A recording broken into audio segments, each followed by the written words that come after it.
Bronchial asthma. It is a chronic inflammatory disease of the respiratory tract in the human being.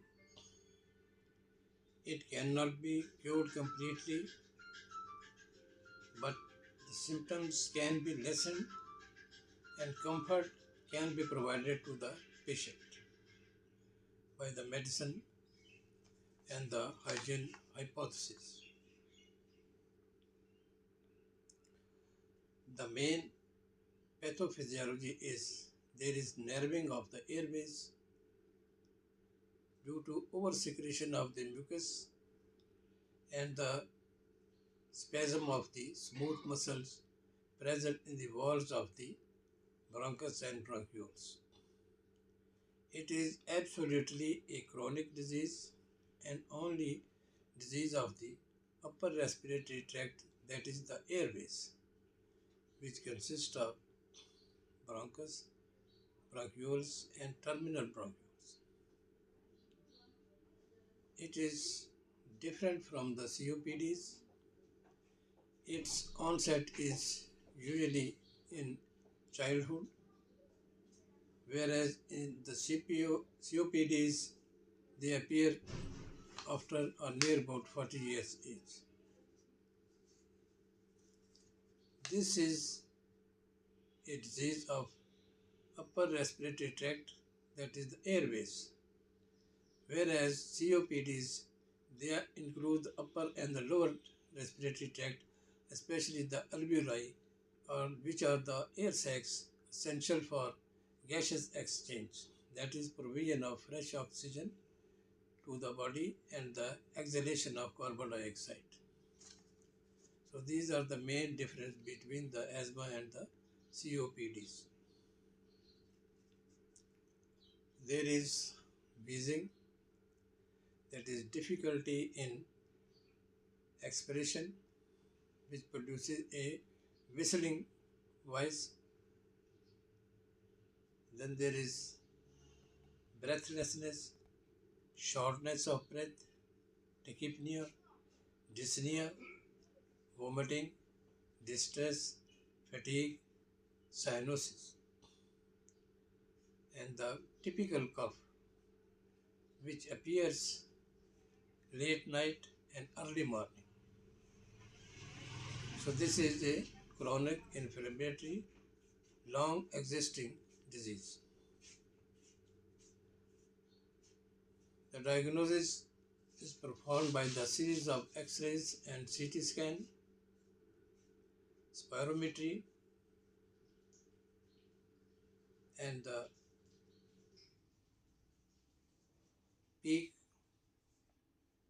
expiration test.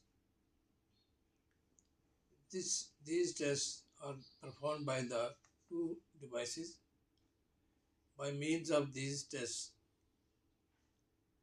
we can estimate the volume of air and the speed of expiration in the patient before start of the medicine, that is bronchodilator, and after the administration of bronchodilators. By means of spirometer, we can estimate the degree of the disease. So it is absolutely a disease of the hardness in the expiration phase of the respiration process.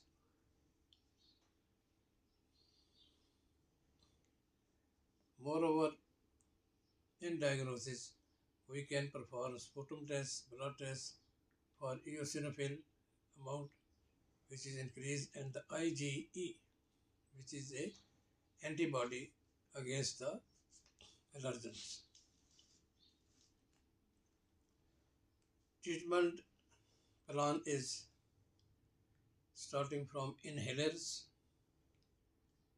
which consist of corticosteroids and the bronchodilators medicines, nebulization, nebulizer machine that convert the liquid into the mist or the fumes of the bronchodilator medicines and the steroid drugs. Oral therapy of the steroids and the bronchodilator medicines in the form of pills, syrups in the children, and also in injection form. Antihistaminic medicine, they are also used in the form of pills, syrup, and injections in the children and the elders ones. Leukotriene antagonist medicine like montelukast, that is given in pill forms at night in the dose of 10 mg per day. Biologics, these are the prepared antibodies against the allergens and the triggers, and they are also used for the treatment of bronchial asthma. Then next is the bronchial thermoplasty.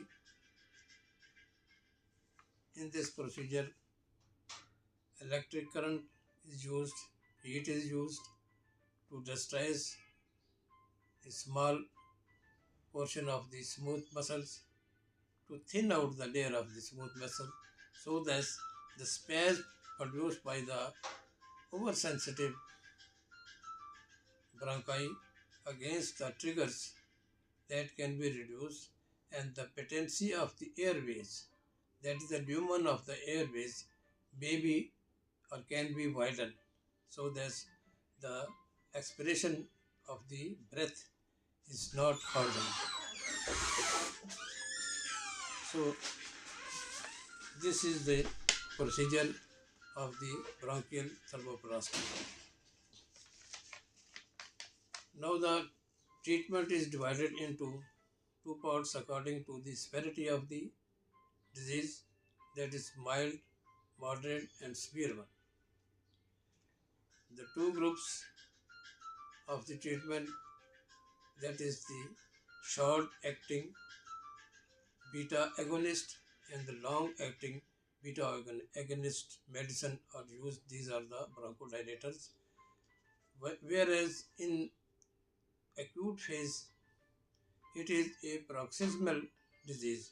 That is, the disease appear in the form of bouts, episodes,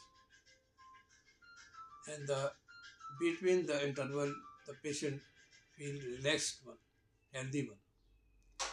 So these short-acting beta agonists are used in emergency cases when there is a bout or the episode is existing. So these are used in the form of inhalers, in the form of oral and the parental, that is the intramuscular or IV therapy. Whereas the long-lasting cases, that is chronic asthma patient, they need regular treatment at the daily basis.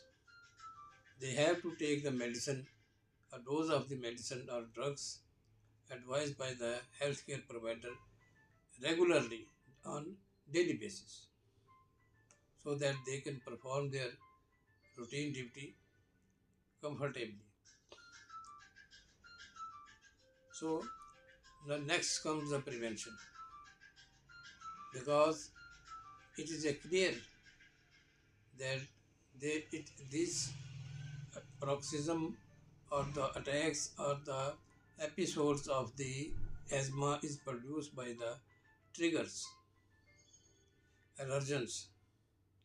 So we have to detect those allergens or the triggers in the patient by taking history of the patient and the other diagnostic tests. So we advise the patient to avoid those triggers like cold air, certain food articles, then pets dander, pollens, dust, perfumes, odor, chemicals.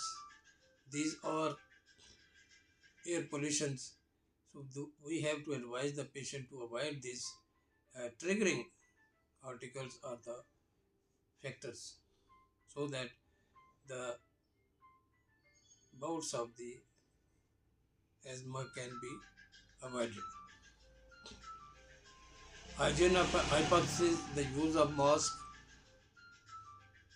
neat and clean residence, air conditioning of the rooms. Then you have to avoid the pollens during spring seasons. You should not go to the gardens, lawns to avoid the pollen allergy, especially in spring season. Next is the smoking of the tobacco. This is the main reason present nowadays. Tobacco smoking, the smoke consists of thousands of allergens and the triggering factors that produce irritation, inflammation, and the narrowing of the lumen of the airways. And that is a cause of the factor or the trigger factor for the production of episode of asthma. Prevention, you have to take light exercise, you have to maintain your healthy weight. That is, obesity is also a predisposing or the risk factor in production of asthma. Regular immunization of the influenza and the pneumococcal, the vaccination against the pneumonia for the youngster to the elder ones is necessary. So these are the basic factors for prevention of the asthma because it is a hypersensitivity of the body or the airways against the various allergens and triggers which may be in any form, which may be it is a dust one. Moreover, various pathogens they are also responsible for production of this hypersensitivity reaction that results in the appearance of the asthma disease, especially the pathogens like viral attacks, influenza virus, parainfluenza virus, adenovirus, rhinovirus.